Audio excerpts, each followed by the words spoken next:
It's still unique, it's still pro, it's still tiny, and it's still utterly lovable.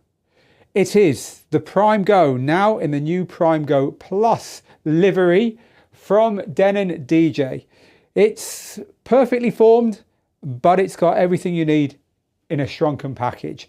We're going to talk through this new Prime Go Plus now, what's different about it compared to the old one, which I also have here for reference, and we're going to decide whether this might be something that you want. You're probably already looking at it and thinking, I love that. And if you are, you're probably trying to find reasons to justify buying one. Well, I'm going to help you out here with what we think of it. It's actually very close to my heart, this unit, because I DJ'd many live streams all around the place around the time of lockdown when we used this with its built-in battery in order to live stream from many weird and wonderful isolated places around where we went at that time. So if you were watching Digital DJ Tips back then, you'll remember the original one of this very well. Okay, let's talk about it then. Well, it's still unique. There's no small portable DJ unit that looks professional because it actually is professional. They're all pretty cut down and they're all pretty aimed at hobbyists and home users as soon as they start getting small like this. And that's just not the case here. This is, as I say, metal build. It's got round the back all the inputs and outputs you'd expect. We've got auxiliary inputs, an auxiliary input there. We've got balanced and unbalanced outputs, as you can see here. We've got a booth output, we've got 2 microphone inputs, all professional. We've got USB here for both the computer and for plugging in music on USB. But around the front of the unit here, we've got an SD card slot that I absolutely love. Have all your music on an SD card permanently slotted in there. Wonderful. And then all the usual controls around here for both headphones, 1/4 and 1/8 inch. So it's a very professional unit. It's going to be useful for you if you want something for portable live streaming, or, and this is a big use I think, if you're a mobile DJ that wants a second system. Because it's battery powered, you can easily have it I'm figuring you're using it outside when you've got your main unit set up indoors at a wedding or something like that. This is now even more useful for that because it's got both Bluetooth in and Bluetooth out. So you could set an auto playlist playing on this thing while you go off and do something else, and then it's ready for you when you want to come back to it. So what are the actual changes here? Well, I've told you that it's got a 25% more battery life. They've added Amazon streaming, so you get streaming in this unit for all the usuals: Tidal, Beatport, BeatSource, SoundCloud, Go Plus. Nothing to do with the Prime Go Plus, by the way. It's just the name of the SoundCloud streaming service. But Amazon as well is included here. And intriguingly, they say more to come. So this is all because it runs Engine DJ, which at the time of recording this video has just been launched into Engine DJ 4.1. One of the features of Engine DJ 4.1, by the way, Engine DJ, extremely powerful operating system for standalone DJ gear. It's got stuff like lighting built into it, sampler and so on. But one of the things that they've added in Engine 4.1 that's actually labelled on this unit, they've added slip mode. And that is something that I always missed when I DJ with this unit. So you can now use slip mode in order to show off a little bit while keeping the track playing at the beats that it would have been playing at had you not messed around with it. Easier to show than to tell, but if you know what slip mode is, it's now on this.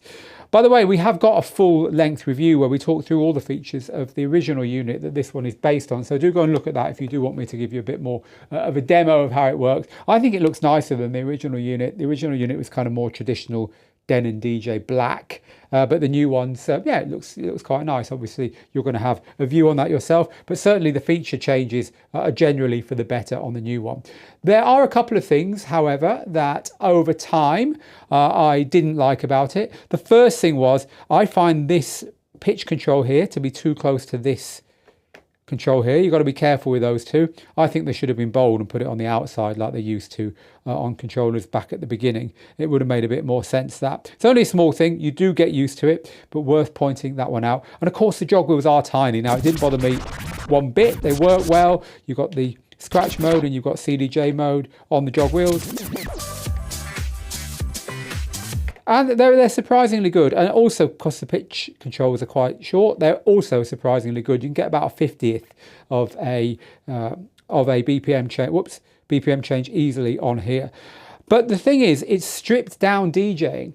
It's DJing that's designed to be like minimal, right? So even though they've had to take a lot of the features out and squash things in, it's got everything you need. It's got hot cues, loops, rolls. There's a bank button here that'll give you 8 rather than the 4 that they've actually got physical buttons for of all of these things. It's quite generous on the effects as well. You've got adjustable sweep effects, lots of choices there. You've got another effects engine at the top here, which you can switch by using the on-screen display here, which I just tapped by mistake a second ago. And you can move through all of these. In the same way, you've got on-screen displays, if you want them, of the changes you make up here that will show down here. All of this is configurable. It's a very powerful operating system that it uses. And then throwing into that full 3-band EQ, albeit slightly idiosyncratic because it's horizontal rather than vertical. The one knob, very useful auto looping here with just a push down, and using shift you can jump and move the loop around as well. It's the best way of doing loops, of course, and that's done on here. And you've also got those 2 microphone channels, one of them with talk over as well, and your booth and main output.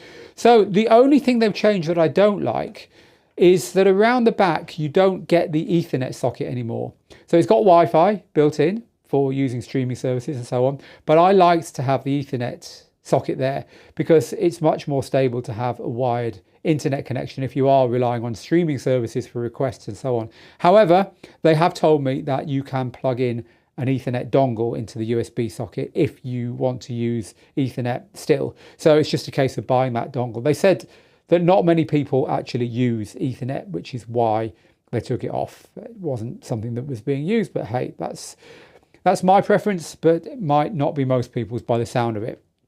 By the way, I've got a hack for this. Now down here somewhere, I've got a very cheap laptop stand.